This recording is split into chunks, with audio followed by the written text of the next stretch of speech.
Сәлем, YouTube'да қарапайым экономика арнасы. Біз бүгін өте қызық экономикалық терминді қарапайым түрде түсіндіретін боламыз. Неге осы адамдар көп дем алатын көл жағалаулары қоқысқа толы болады? Ол қоқысты ешкім тазаламайды, солайша ол желмен ұшып немесе шіріп сасып жатады. Мәселе қоқыс уақытылы жиналмауында деп ойласаңыз, онда қателесесіз. Мұның бәрі халықтың тұрмыс деңгейінің төмен екендігінен болатынын бәрі біледі. Алайда мәселенің түп төркіні көлдің жағалауы бұл қоғамдық орын. Қоғамдық, яғни бәріне ортақ. Ал бәрінікі, бірақ ешкімдікі емес. Яғни жекеменшік емес.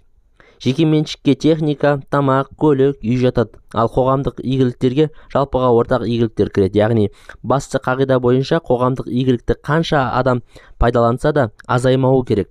Мысалға, жаңа жылдық салютті сізден басқа тағы да 1000 адам көрсе де сіздің алған әсеріңіз одан азаймайды ғой. Әрі кей жағдайда қоғамдық игіліктерден табыс табу мүмкін емес немесе тиімсіз.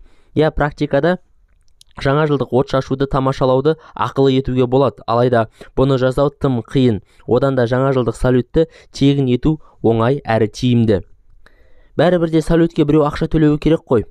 Әрине, дұрыс ойладыңыз. Қоғамдық игіліктерге қаржы бөлетін мемлекет бар, ал мемлекетке қаржыны халық салықтар арқылы береді. Ал бұл қаржыға мемлекет қоғамдық игіліктер жасайды, яғни жолдар салады, парктер мен ормандар құрады, қоқыстарды тазалайды. Дәл осы жүйеде әрине билетсіз жолаушылар да болады. Автобуста билетсіз жүретін немесе метро турникеттерінен секіріп өтетін адамдар болады ғой. Дәл сол сияқты осы мысалға теңеп экономикада билетсіз жолаушы эффектісі деген термин бар. Экономикада билетсіз жолаушы деп қоғамдық игіліктерді еш кедергісіз пайдаланатын, алайда сол қоғамдық игілік үшін бір тиын ақша төлемейтін адамды айтады. Немесе қарапайым тілмен салық төлеуден жалтарып жүрген адам. Егер де Қазақстандағы төленбей тұрған салықтың мөлшері 24 миллиардтан асып кеткенін ескерсек, арамызда билетсіз жолаушылар аз емес екенін аңғарамыз. Бизнеске арналған экономикалық жүйеде табыс табу басты мақсат болып саналады. Ешқандай бизнес сауап жинау үшін құрылмайды ғой.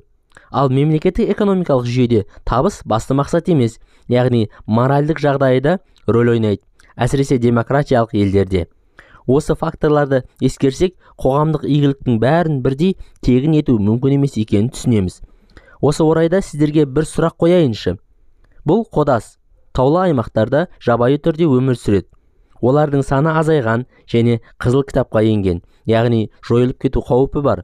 Ал бұл сиыр. Оған жойылып кету қаупі төніп тұрған жоқ. Ешкім сиырды қызыл кітапқа енгізген жоқ. Соның өзінде олардың саны азаймайды. Жауабы: сиырдың иесі бар, яғни ол жекеменшік. Әрбір адам өз сиырын қорғайды, оны көбейтуге тырысады.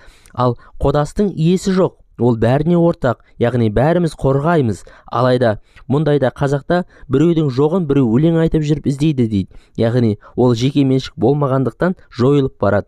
Әрі оған билетсіз жолаушыларды, яғни браконьерлердің әсерін қосыңыз.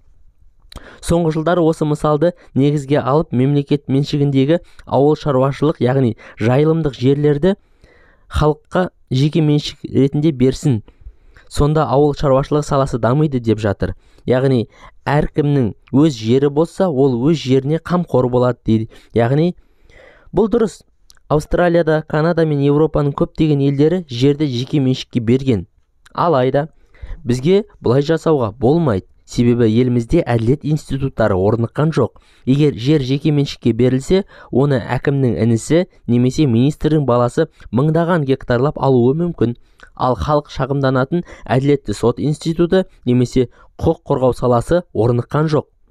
Өзіңіз көріп тұрғандай, қоғамдық игіліктер мәселесі барлық салада кездеседі және барлық салада билетсіз жолаушылар эффектісі бар. Алайда билетсіз жолаушыларды жемқорларменен шатастыруға болмайды. Біз жемқорлық туралы видео шығарғанбыз, көріп өзіңізге қажеттісін алыңыз. Қай жерде қоғамдық игілік бар болса, сол жерде билетсіз жолаушылар немесе паразиттер болады. Мәселе мемлекет олармен күресе ала ма деген сұрақта тұр.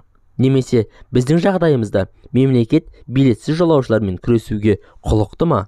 Қалай ойлайсыз?